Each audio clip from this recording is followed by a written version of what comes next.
Bom dia, pessoal. Sejam todos muito bem-vindos. Eu sou o Guilherme Cavalieri, presidente da Associação Brasileira de Recursos Humanos de São Paulo. Em nome da BRH São Paulo e da Sobrate, Sociedade Brasileira de Teletrabalho e Teleatividades, agradeço a participação de todos vocês nesse webinar, que despertou uma grande curiosidade, e isso mostra exatamente a importância desse momento que o país está vivendo. E a BRH não poderia ficar de fora e, por isso, organizou esse webinar. E como houve uma procura muito grande de pessoas para participar, ao longo dos próximos dias comunicaremos eventos similares a esse. Nós vamos tratar das melhores práticas do RH estratégico nesse momento da pandemia do coronavírus. Antes de apresentar os nossos convidados, eu gostaria de apresentar a Gabriela Gazzola, que é gerente executiva da BRH São Paulo, e será a Gabriela que fará a moderação na sequência. Gabriela, seja muito bem-vinda, muito obrigado por aceitar-se a nossa moderadora. Obrigada, Guilherme. Bom, pessoal, eu gostaria então de fazer a apresentação dos nossos dois convidados e, na sequência, a gente segue o nosso debate e, evidentemente, vamos procurar ser pontuais no início e no término e, portanto, seria importante a gente deixar um tempo para debates. Nós reunimos dois profissionais essa manhã que vão nos apoiar nos conhecimentos e experiência. Um deles é o Cléo Carneiro, que é diretor da Seconte, que é o Grupo de Consultoria em Teletrabalho. O Cléo foi presidente da Sobrate, onde agora atua como diretor de Relações Internacionais. Ele também foi presidente da BRH São Paulo, da qual ainda participa como parte do Conselho Vitalício. E trazemos também o Leonardo Eugênio, que é gerente de treinamento e comunicação interna da Vivara. O Leonardo é formado em Recursos Humanos com MBA em Psicologia do Capital Intelectual, tem mais de 10 anos de experiência na área de RH e já atuou em organizações como Bencorp e Tânias Aéreas. O Léo é o criador daquela planilha que acabou viralizando aí na internet e que muitos de nós recebemos com as principais ações de prevenção do Covid-19, que as empresas estão implementando no seu dia a dia. Então, agora eu passo a palavra ao Léo, que vai começar falando sobre esse material e sobre o que ele tem aprendido, recebido dos seus outros colegas, e, na sequência, ele volta para a Gabriela, que depois faz a introdução, então, para o Cléo. Leonardo, muito obrigado. Léo, grande amigo aí, pela sua rápida disponibilidade, e a palavra está com você. Obrigado, Guilherme. Obrigado, Gabi, Cléo, todos que estão assistindo. Bom, não é normal o que está acontecendo, está todo mundo se posicionando e de forma muito rápida, tomando decisões importantes, e eu me senti responsável por compilar muitas coisas e tentar facilitar a vida do RH e algumas decisões da empresa. Por isso que eu criei essa planilha. Eu compartilho com vocês agora a minha apresentação. Eu fiz uma apresentação breve aqui para nós, para guiar nossa fala de hoje. Mas o que eu consegui ver? Que a gente viveu até agora quase que 5 fases, né? A primeira fase começou lá no finalzinho de dezembro, começo de janeiro, onde a gente via o que estava acontecendo na China e a gente olhava isso com um pouco de descrença, né? Olhando eles e pensando em terceira pessoa. Nossa, o que eles estão passando? Será que a importação dos produtos vão chegar? Será que todo mundo comprou coisas dos chineses? Como é que eles vão fazer para entregar? Que difícil essa situação. E essa fase evoluiu muito rápida para uma fase de apreensão, onde a gente começou a ver outros países, até os países europeus, começando a mostrar índices também dessa evolução desse vírus, e a gente começou a ficar bem apreensivo aqui no Brasil, olhando até a Itália e vendo a velocidade com que as coisas estavam acontecendo. A gente passa por uma terceira fase quando, no final de fevereiro, a gente pensa, e agora? O Brasil começa a receber um monte de estatística catastrófica do que seria o futuro da economia, do trabalho e de todas as decisões no Brasil, e a gente começou a pensar o que nós vamos passar, sem saber o futuro. E foi nessa fase do e agora que eu pensei em fazer essa planilha, compilando as ações de prevenção. A nossa ideia era prevenir. O que a gente pode fazer de prevenção contra esse vírus? E o que as empresas estão fazendo? E eu sentia que as empresas estavam agindo de forma isolada, pensando em criando mecanismos sozinhas, quando a gente deveria compartilhar. Foi essa a minha intenção no benchmark, quando eu, em 2 grupos de RH que eu participo, soltei uma pesquisa rápida, com 14 perguntas sobre práticas, e as pessoas tinham que responder sim ou não das suas empresas. E aí eu compilei tudo isso e devolvi para elas. isso no dia 12 de março, quando de repente, no outro dia, essa planilha tinha invadido o Brasil, e muita gente recebendo, perguntando quem tinha feito, e eu comecei a pesquisa com apenas 14 empresas, de repente já tinham mais de 40 querendo participar e dando dados, e aí eu comecei a entender que o cenário que a gente vivia era cada vez mais volátil, pouco controlado, e com decisões muito difíceis on time. Não dava para ter decisões muito precipitadas, que poderiam gerar muitas consequências ruins, então a gente precisa agir online, e eu acredito que essa planilha ajudou algumas empresas a entenderem a real importância da prevenção. Óbvio, a quinta fase é uma coisa que a gente não consegue medir por completo, o futuro que está chegando, são muitas dúvidas, muitas incertezas nos próximos dias, meses, semanas, né? Então, quando eu apresentei essa planilha para todo mundo, eu fiz 14 perguntas, entre elas, né? Então, perguntas sobre prevenção, se as pessoas estavam sendo comunicadas. Primeira coisa. E eu percebi que estava todas as empresas em comum, mandando muitos comunicados, reforçando dúvidas, implementando ações via online, por e-mail, né? Todos os postos com aumento muito grande de uso de álcool em gel, as máscaras, as empresas estavam respeitando a regra de que só deveria usar máscara quem precisa, né, para evitar a transmissão do vírus, né? Então, permitindo que as pessoas usassem com consciência.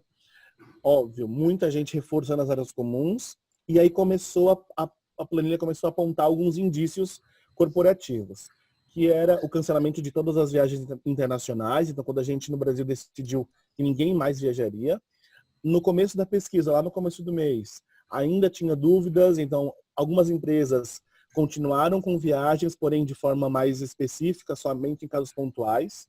Eu acredito que esse cenário já mudou em uma semana, ou seja, a maioria já não está nem fazendo mais viagens nacionais. Eu também consegui observar que os eventos coletivos, eles tinham uma propensão a cancelamento. Só que como ele geraria muito impacto, na minha pesquisa com 40 empresas, 30% mantiveram seus treinamentos corporativos, eventos, convenções. Só que quando a gente começou a deflagrar essa planilha e mostrar para todo mundo, nós podemos instalar um sinal de alerta grave para o RH, dizendo que não deveria continuar. A aglomeração e o compartilhamento de pessoas no mesmo ambiente poderia sim ser um fator decisivo para aumento dos casos. E aí as pessoas começaram a mudar o seu conceito. E o grande dilema dessa pesquisa foi o home office. Como trabalhar em home office, no modelo de home office, e eu percebi que as empresas mais estruturadas, as empresas multinacionais, tinham uma condição e uma estrutura muito clara sobre isso. Pequenas e médias empresas não têm ainda completo domínio sobre essa ferramenta, sobre essa prática, e tem muita dúvida, desde a parte jurídica, a parte técnica, como um parque de tecnologia não pronto, disponível para a equipe inteira fazer home office. Então a gente sentia muita dúvida das pessoas nesta prática. Reunião à distância, todo mundo começou a fazer cancelamento de reuniões, desde fornecedores, candidatos, reuniões internas, tudo 100% online. Muitas empresas decidiram antecipar a campanha de vacinação. A quarentena para colaboradores que vieram do exterior era uma coisa óbvia. Já quem estava com quarentena para viagem nacional não era uma coisa tão óbvia. E o pior caso, que foi a minha última pergunta, assim, se uma pessoa de um departamento for confirmada coronavírus, o departamento inteiro entra de quarentena, e muita gente estava em avaliação. As pessoas não tinham noção se elas colocariam um departamento, a empresa inteira, o andar inteiro, ou só aquela pessoa de quarentena. Obviamente as coisas estão evoluindo, as decisões governamentais, desde federais, estaduais e regionais, têm já mostrado qual é a decisão de que, mesmo se não tiver nem caso confirmado, as pessoas vão ficar de quarentena. Então a gente tem visto o comércio fechando, as empresas, o varejo. Então, uma das coisas mais difíceis que eu percebi nessa planilha foi que ela ajudou o RH a levar um senso de urgência para as empresas. Quando as empresas começaram a ver que estava todo mundo fazendo, saímos da fase 3, que era, meu Deus, o que será que vai acontecer? Para, e agora? O que eu vou passar? Então, essa planilha contribuiu para um momento de decisão. Contribuiu para que o RH tivesse força para informar sobre as necessidades de afastamento, quarentenas e ações pontuais dos pontos de trabalho das pessoas e repensar, inclusive, a forma de trabalho, né? Então, assim, o que vai ser de nós após a epidemia? Não sabemos por completo, né? Então, o que está acontecendo agora, né? Então, todas as ações referentes a decisões de trabalho como férias coletivas, afastamento, banco de horas, home office, é uma coisa ainda que está caminhando, né? Então, assim, a gente tem visto isso como um todo, uma dúvida como um todo das empresas. E o que o RH, eu, né, como RH, tenho feito para apoiar essa ação, como eu cuido de treinamento e comunicação, a gente acabou criando um dashboard de ações que nós estamos fazendo para combate ao coronavírus. Então, um controle diário de quantos e-mails foram enviados informativos, quantos posts no LinkedIn. Nós criamos um grupo do WhatsApp específico para status de coronavírus. No comecinho da ação, lá em finalzinho de fevereiro, a gente fez palestras presenciais, abrimos um canal Fale Conosco, né? A gente teve uma parte de comunicação impressa nos pontos de venda e também na parte de fábrica. A gente teve, né, a intranet com um canal exclusivo para status coronavírus, vídeos instrucionais. Então, a gente tem apoiado isso. O mais importante para o RH é saber que, enquanto tem, obviamente, gente importante pensando no negócio, a gente também precisa pensar nas pessoas. O quanto o RH tem que levar a estabilidade de pensamento e também de consciência para os nossos colaboradores. É um momento incerto para todo mundo, de muita insegurança. E se nós não tivermos uma comunicação clara e objetiva com nossos colaboradores, a tendência disso ficar cada vez pior, né? Porque a desinformação mata, né? A falta de informação pode matar, pode levar cada vez mais à proliferação desse vírus. Então, nós amparamos a corporação com todas as frentes possíveis de comunicação online agora. E isso eu tenho visto que tem feito muita boa adesão dos colaboradores. Eles estão vendo isso como uma coisa boa. Outras empresas tenho visto que estão usando menos comunicação e isso tem gerado mais pânico, mais desespero nas pessoas por falta de informação. Então, o meu conselho de hoje é que o RH ampare a corporação olhando para o lado humano. O quanto nós vamos cuidar das pessoas e como nós vamos cuidar das pessoas. Né? Óbvio, o negócio não pode parar, né? O negócio não vai parar. Nós vamos amparar isso nessa próxima fase através de um RH muito mais posicionado e estratégico. Certo, pessoal? Essa é a minha colocação para hoje. Eu quero deixar claro aqui que eu estou falando em nome de pessoa física, Leonardo Eugênio. Eu não estou falando em nome da minha corporação, onde eu trabalho, estou falando em meu nome, da minha percepção e o que eu tenho feito como RH para contribuir nesse momento tão difícil. Certo, pessoal? Muito obrigado, Gabriela. Léo, muitíssimo obrigado pelo teu conteúdo excelente. Acho que você transmitiu o que nós todos sentimos, cada um na sua empresa, nós particularmente na DRH São Paulo, que temos contato com muito RH das empresas, obviamente, sentimos exatamente essa evolução que você descreveu, né? Eu queria dizer duas coisas aqui. Primeiro, que façam as perguntas pelo chat, podem ir fazendo, que no final, depois da apresentação do Cléo, nós vamos fazer as perguntas para os participantes, para os nossos convidados, tá? Isso é a primeira coisa. A segunda coisa é que esse conteúdo que o Léo acabou de apresentar, se ele autorizar, né, Léo, pode ser compartilhado posteriormente com todos os que participaram, então, daqui, tá bom? Então, tanto a apresentação, Gabriela, desculpa, a apresentação, quanto a pesquisa, quanto o benchmark finalizado. Exatamente, porque eu ia falar que o segundo ponto é que todo mundo quer saber da pesquisa, todo mundo já recebeu aquela primeira versão, e eu acho que agora a gente já pode circular uma versão um pouquinho mais robusta, né? Mas mesmo assim, lembrando que é extremamente dinâmico, as informações que a gente tinha semana passada, como antes da criações do seu próprio RH, eram algumas, hoje a gente tem muito mais, e então também há esse desconhecimento, né, esse desconforto que vem do que a gente desconhece. Na verdade, é ruim, é claro que é ruim sentir, mas é bom a gente lembrar que ele vai diminuindo com o tempo, porque cada vez mais a gente tem informações sobre como a gente precisa lidar, né? Da importância, da relevância, do impacto, etc. Então, mais uma vez, super obrigada. Daqui a pouquinho a gente volta com perguntas especificamente para você. Então, agora eu chamo o Cléo Carneiro, que é o nosso especialista em teletrabalho. Ele vai nos falar a partir do ponto que o Léo destacou como mais desafiador para as empresas mesmo, a questão do home office, que somente as grandes, a gente diria que já tem alguma estrutura, às vezes nem sempre para todo mundo, ou nem sempre 5 dias por semana, né? Então, precisaram fazer um rollout aí um pouco mais acelerado.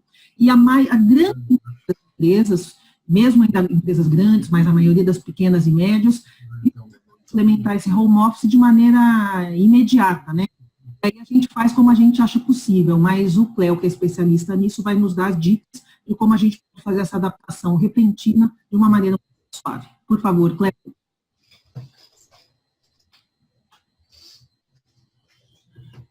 Uma apresentação daqui. Já estamos te ouvindo, tá, Cléo? Fica à vontade. Ok, eu estou compartilhando a tela para a apresentação, tá? Tá bom, já temos tanta pergunta no chat que eu vou já me preparando. A tela está compartilhada com vocês aí? Perfeito. Então, podemos começar, Gabriela e Léo? Por favor, pode seguir. Então, minha gente, eu estou muito contente de estar aqui com vocês por várias razões, né? Primeiro, pela ligação afetiva e prática que eu tenho com a BRH. Eu fui presidente da BRH lá atrás, né, na década de 90, e pela possibilidade de estar fazendo essa apresentação também em nome da Sobrat, Sociedade Brasileira de Teletrabalho e Teleatividades. Eu quero desde já parabenizar a iniciativa da nossa querida BRH e da Sobrat, parabenizar o Léo pelo trabalho dele, né, extremamente contributivo, né, e fazer uma conexão com o que o Léo colocou. Ele deu um panorama bastante preciso para a gente, bastante interessante, do que está acontecendo por aí afora, não é? E isso está sendo de grande utilidade para as organizações. E vai ser, a utilização disso vai ajudar muito vocês que estão participando do webinar aí, a aproveitar dessas ideias, dessas dicas e trabalhar em cima disso. E o home office, o teletrabalho, o trabalho remoto, tudo é a mesma coisa, né? Na verdade, o home office é uma modalidade do teletrabalho. O teletrabalho é um trabalho à distância, feito com a utilização da tecnologia. E o home office é uma das modalidades de as pessoas trabalharem em casa, que tem sido realmente um elemento de grande poder, de grande utilidade para as organizações e para as pessoas passarem por essa quadra difícil, né? Então, vocês estão vendo a tela aí, quais são os objetivos de se fazer a implantação emergencial? Alguém me responde aí? Sim. Então, Sim, pode seguir. Estamos... Ok. Então, a ideia agora é fazer uma implementação emergencial do teletrabalho. As empresas não vão ter tempo de fazer uma implantação totalmente estruturada, não é? Com todos os detalhes, com todas as nuances de uma estrutura de implantação, envolvendo diagnósticos, envolvendo estabelecimento de política, envolvendo monitoramento, que são essenciais para um projeto de teletrabalho. E o que eu desde já devo dizer para vocês é que, depois dessa implementação emergencial, que vai ajudar muito, eu tenho certeza, vai ser muito importante fazer a implementação completa. Nós já vamos ter resultados com essa implementação emergencial, isso vai ajudar um bocado. Mas, na verdade, isso precisa ser complementado depois com uma implementação completa, para que se possa obter todos os benefícios, né? Então, para que se implanta emergencialmente o home office? O primeiro objetivo é um objetivo de saúde pública, é evitar os riscos de contaminação, não é, das pessoas, evitando com que elas se desloquem. O deslocamento, especialmente pelo transporte público, é uma grande fonte de risco de contaminação, né? Então, deixando de viajar. Se a gente tirar uma pessoa do metrô, nós estamos tirando uma pessoa do metrô. E nós também, por outro lado, estamos contribuindo para a questão da mobilidade urbana. Quer dizer, se a gente tirar uma pessoa do metrô, nós estamos tirando uma pessoa do metrô. Então, esse é o primeiro grande objetivo. Está muito ligado às pessoas, não é? E ligado à questão de saúde pública. Não deslocando as pessoas, elas não vão ter risco de serem contaminadas. E, por outro lado, elas vão deixar de ter o risco da aglomeração de pessoas no escritório, onde o risco de contaminação é muito grande. Existe um outro objetivo que é muito importante para as empresas, que é possibilitar a continuidade das operações, fazendo as pessoas trabalharem em casa, com o mínimo de regras, que é o que nós vamos colocar aqui, as operações não vão ser prejudicadas. Então, por que é importante implementar? Porque está ajudando a empresa a dar continuidade às operações. E tem um terceiro objetivo, que eu acho fundamental, e que está muito ligado aí às questões humanas, que o Léo muito bem colocou. Isso vai mostrar para os colaboradores, para as pessoas, que a empresa tem apreço pela saúde deles. Isso é uma coisa que não tem preço. Quer dizer, numa hora de crise, a empresa está dizendo para os colaboradores: deixa que a gente está protegendo vocês, fazendo vocês trabalharem em casa. Então, esses são os objetivos dessa implantação, né? Então, quais são as questões-chave para se fazer essa implantação emergencial? O que se tem que fazer em linha com as responsabilidades das diversas áreas da empresa para que a implantação seja efetiva? Vamos começar a falar das responsabilidades de RH. E aí, eu estou totalmente alinhado com o que colocou o Léo, né, que o fundamental é RH manter um processo de comunicação permanente, online, com as pessoas. Precisa dizer o que está acontecendo, precisa dar feedback para o que está acontecendo, precisa orientar as questões gerais. Isso é fundamental. Uma segunda responsabilidade que eu entendo que a grande maioria de vocês, talvez perto da totalidade, são da área de RH, vocês têm que fazer é criar algumas condições de elegibilidade. O teletrabalho vai depender de uma série de coisas e também dos processos. Se são processos operacionais, não dá para a pessoa trabalhar de casa, ninguém vai, né, operar uma máquina operatriz de casa. Então, para essas pessoas, tem que haver uma outra solução e, conforme o Léo já colocou, existem várias soluções alternativas aí de caráter jurídico, de questão de férias coletivas, sei lá. Mas recursos humanos têm que deixar claro para todos quais são essas condições de elegibilidade, para que não haja nenhuma dúvida com relação às questões de quem pode fazer, quem não pode fazer. Existem regras claras para isso, né, em função do processo que a pessoa executa. Uma terceira grande responsabilidade, que eu já mencionei aqui, mas estou enfatizando, é que esse processo de comunicação tem que ser permanente, dando conta de como é que estão as coisas no programa de home office, o que está acontecendo de bom, e para isso a comunicação tem que ter os dois lados, não é? A gente vai falar daqui a pouco sobre a responsabilidade dos gestores e dos demais participantes de um programa de home office, e uma dessas responsabilidades é manter a organização informada de como vão essas coisas, como é que vai indo a implantação do home office. Então, a responsabilidade de RH é manter o fluxo de comunicações entre quem está fazendo, quem não está fazendo, e a organização como um todo. E uma coisa também alinhada com o que o Léo falou, é que, para fazer isso, realizar reuniões virtuais, periódicas de acompanhamento. Então, sei lá, implantou, daqui uma semana, faz um webinar com todas as pessoas, né?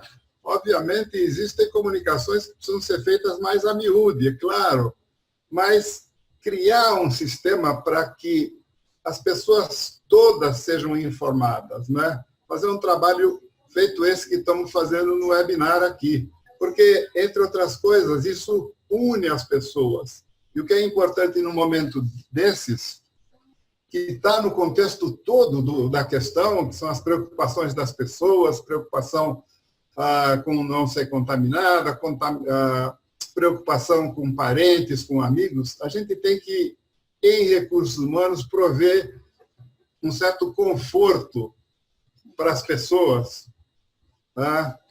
E esse conforto que as pessoas vão ter com relação ao home office é exatamente o de serem informadas. Então, essas são as responsabilidades de RH. Vocês, querendo, já vão anotando as perguntas aí, depois dirigindo a BRH, e a gente vai responder. Bem, quais são as responsabilidades... Não está aparecendo lá.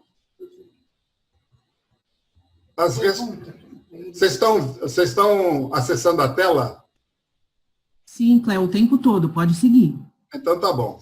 Então, aqui, as responsabilidades... Acabei de falar de RH, próximo. Isso. A área jurídica tem responsabilidades também. A necessidade de se blindar juridicamente, não é, a empresa contra problemas ligados às relações de trabalho. Então, é preciso que se estabeleçam regras com relação aos aspectos jurídicos. Como é que vai ser o controle de jornada? Se vai haver, se não vai haver?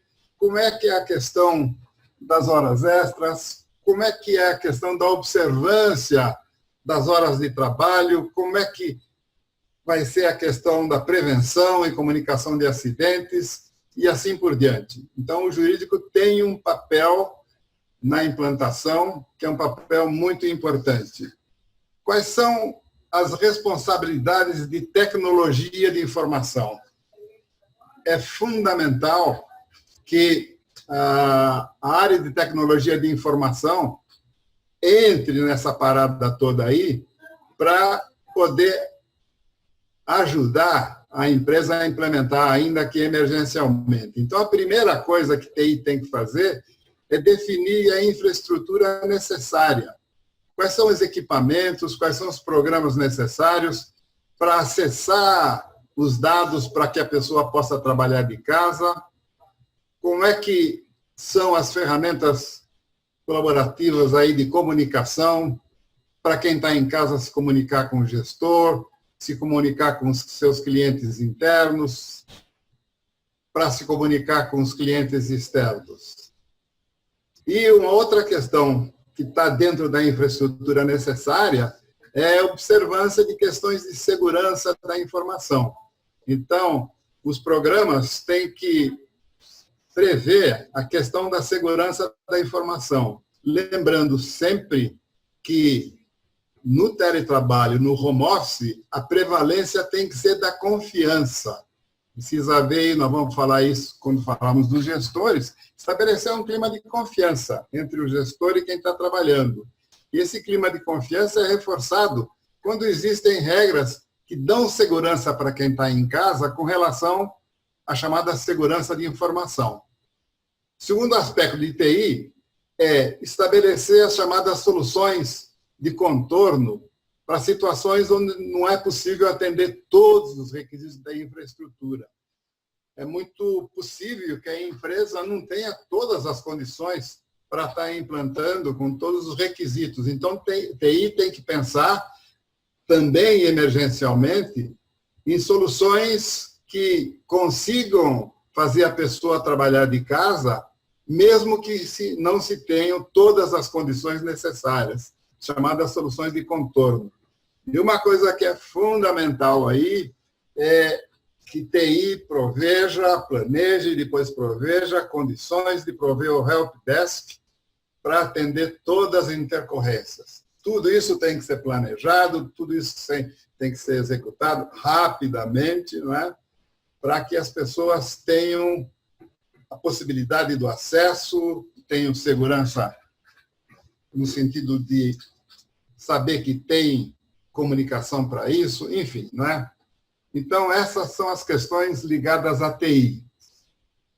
Vão mantendo, então, vocês aí o registro das dúvidas que vocês têm para que a gente possa conversar no final. Agora vem a parte que talvez seja a principal, que é o software da coisa, né? Que são as relações com as pessoas. Esse é o fundamento. Não adianta ter um programa de TI bem estruturado, não adianta ter os processos bem estruturados, se a gente não cuidar primariamente nas responsabilidades e nos papéis das pessoas. Então, a gente aqui, apenas por um efeito didático, nós estamos separando entre responsabilidade dos gestores e responsabilidade das demais pessoas, onde também se incluem os gestores. Então, a primeira coisa, eu já mencionei isso, é estabelecer uma relação de confiança e de segurança recíproca. Não tem essa de estar a cada 10 minutos vendo se o cara está trabalhando ou não. Isso não faz o menor sentido. E, na verdade, a relação de confiança não é uma relação que deva prevalecer só no trabalho remoto. No trabalho presencial, isso é muito importante. Então, que os gestores sejam sensibilizados, e esse é o papel de vocês aí nessa implantação remota, para que estabeleça ou melhore, né? Porque certamente ela já existe, reforce essa relação de confiança. O segundo papel do gestor é ele planejar e organizar a sua gestão remota. Vai ser diferente do dia a dia. Então, ele tem que pensar, poxa, qual é a primeira coisa que eu tenho que fazer com os meus subordinados? É fazer uma comunicação virtual com eles, perguntar se está tudo ok, se eles estão a postos, se eles precisam de algum suporte de TI, enfim. Qual é o outro aspecto do planejamento? É deixar as portas abertas, estar sempre disponível, né? E já vou passar para o outro item que está ligado a essa questão de planejamento e organização, que é estabelecer e monitorar as atividades executadas. O gestor precisa dizer... Deixa eu fazer uma interrupção. Você está conseguindo passar os slides? Muita gente está dizendo que a tela está parada no primeiro slide. Então, eu vou tentar voltar aqui. Alguém me ajuda na tecnologia? Vou dar Você sabe mudar de slide? Não? Ok, eu coloquei aqui. Eu vou reiniciar a apresentação de slides, então. Mas você tem que ir mudando ela. Ela ok. Não é automático. Consegue... Que slide as pessoas estão vendo aí? Acho que estão na tela principal, pelo que eu estou entendendo aqui. Então, entra aqui, ó. É bom a gente ver que isso é vida real. Viu, Cléo? Procura aí até o slide onde você estava falando. A tela onde eu estava falando. Ok. Essa tela aqui de responsabilidade dos gestores. Apareceu para todos? Ainda não. Cléo, aperta o Windows e o P novamente. Aquele símbolo do Windows, Isso. o teclado e o P. Ok. E muda a forma de apresentação. Coloque em tela... Computador somente? Computador somente, isso. Aqui. Aí. Vê se muda. Deu certo? Deu certo, gente? Agora é só colocar no modo apresentação. Lá embaixo. No cantinho direito. Inferior direito. Tem uma telinha. Vocês acham ruim deixar assim? Não, assim tá dando para ver, sim. Vai ficar muito pequeno para as pessoas, talvez. Aqui, ó. Pronto? Pronto agora? Não, voltou. Voltou para a primeira tela. Então, agora Agora vai. sim, agora sim. Ok. Então, assim na mão, por favor.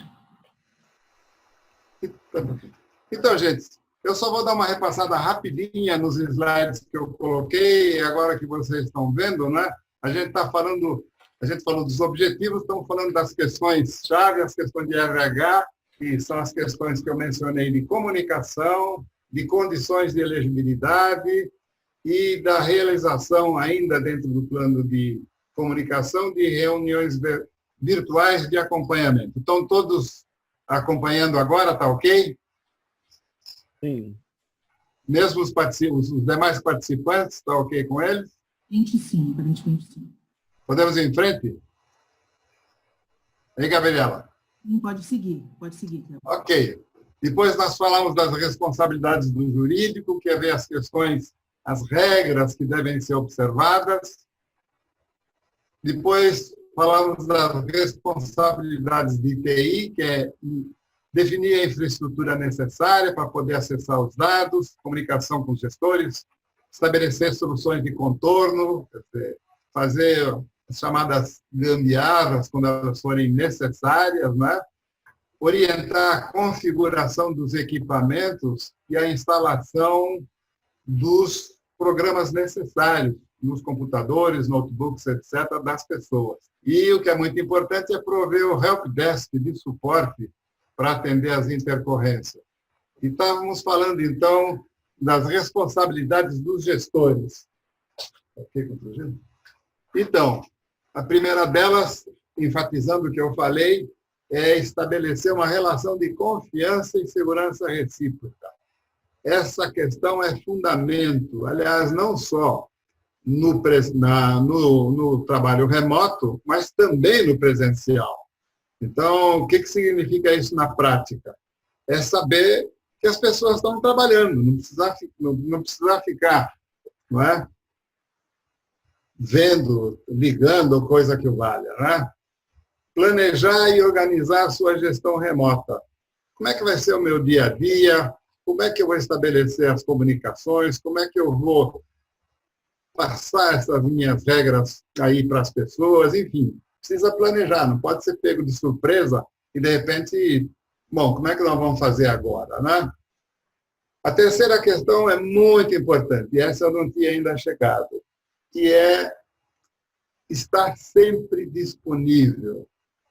Existe um conceito em teletrabalho que fala da distância geográfica e da distância percebida.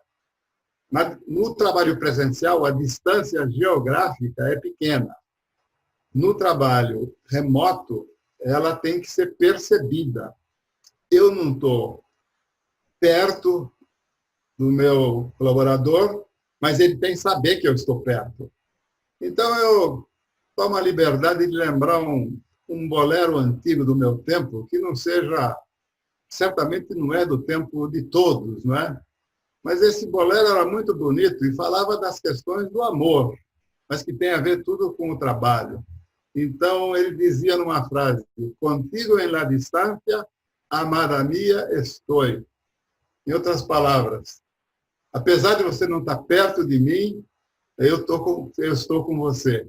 Então, vamos aplicar esse verso do bolero aí para a questão do home office, né? Outra responsabilidade muito grande é estabelecer e monitorar as atividades a serem executadas. Tem que, antes de começar o home office, dizer quais são as atividades que vão ser feitas, discutir, melhor dizendo, com o funcionário, ele tem que saber o que se espera dele e como é que vai ser esse acompanhamento. Então, esse estabelecimento aí de monitoramento na base dos objetivos. Para que você vai fazer isso? Quais são os prazos para que isso possa ser monitorado de uma maneira adequada? E, mais do que isso, para que o colaborador se sinta seguro na execução dos seus trabalhos. E aquilo que a gente falou de responsabilidade de RI, mas é a responsabilidade de todos. E pela importância tem que ser enfatizado. O gestor tem que manter um processo de comunicação permanente, orientando e dando feedback. Vamos ressaltar aqui a questão do feedback. Isso é muito importante. A pessoa tem que saber como é que ela está indo, ok? E, finalmente, talvez venha papel mais importante de todos do gestor é agir como exemplo. Aquela história de dizer, faça, como é que é? Faça o que eu mando, mas não faça o que eu faço, pode jogar na lata do lixo. Então, o gestor tem que ter a percepção de o que vale mesmo é o exemplo dele. Ok? Finalmente, o que são as responsabilidades de todos, gestores e os teletrabalhadores, né? Todos vão ter que planejar e organizar a sua maneira de trabalhar remotamente, não só os gestores. O que os colaboradores têm que fazer com muita, dentro de uma importância muito grande, é reportar as intercorrências, os problemas, etc., no momento em que eles ocorrem. Se tem um problema de TI, um problema de banda larga, um problema de conexão, sei lá o quê, reportar imediatamente para a TI. Se for um problema de outra natureza, né, alguma dúvida que ele tenha com relação a algum procedimento que ele tem que fazer, reporta imediatamente ao RH. Isso é fundamental, não pode deixar chegar ao final do dia para dizer eu tive um problema aqui, por isso que a coisa não deu certo. Isso é meio parecido, vou fazer um parênteses agora e certamente puxar a orelha aí de alguns colegas, meus amigos de recursos humanos. Isso é meio parecido com gestão de desempenho, né? A gente vai observando o cara trabalhar o ano inteiro e chega no final do ano, chama o cara e diz, cara, você aqui foi muito bem, mas aqui você foi mal. Isso aí não é gestão de desempenho, eu acho que isso aí é autópsia, porque já está o cadáver lá, não dá para fazer mais nada. Da mesma maneira, o acompanhamento, o monitoramento do home office tem que ser feito quando as coisas acontecem, não é? E aqui vem uma coisa que é muito importante e é objeto até de piada na internet, né? Que é o entorno familiar. É fundamental que quem vai trabalhar em casa faça um acordo familiar. Reúna a família e diz, moçada, eu vou trabalhar em casa, não posso ser interrompido, eu não estou em casa, eu estou trabalhando em casa, então não tem nada daquela famosa síndrome de Jacques. Jacques é um autor francês, que eu não me lembro o sobrenome agora, que trabalha muito essa questão do teletrabalho, né? Então, o princípio dele é assim, que não pode ocorrer na residência. Já que você está aqui, dá um pulinho no supermercado para mim. Vai consertar a lâmpada. Enfim, tem que estabelecer esse acordo familiar para que não haja interferência por parte dos habitantes da residência.